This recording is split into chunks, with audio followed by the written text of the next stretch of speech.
Ya apa kabarmu rek? Ayo kita buat ayam lodok Tulungagung. Masak berkah, sumringah, hasil istimewa, penuh cinta.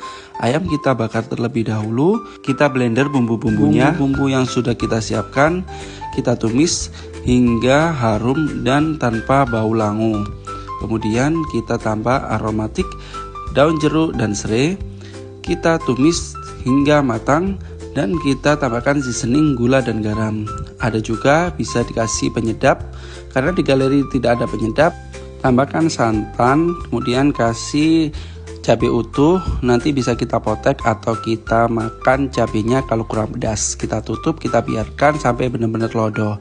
Seperti ini ya kita merikuk ayam lodo di Galeri Bootcamp. Aku yang bisa meloloskan aku hingga masuk ke 25 kontestan peserta pertama yang dipanggil waktu itu.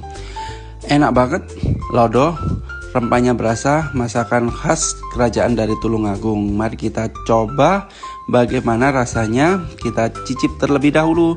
Iki masakan wena tanpa dibatasi jam, kita bisa mengoptimalkan sekali. Gimana ya rasanya? Mantep pol, ternyata rasanya enak rek. Ayo segera dicoba di rumah dan like, subscribe dan komentar masak apa aku selanjutnya. Matur suwun.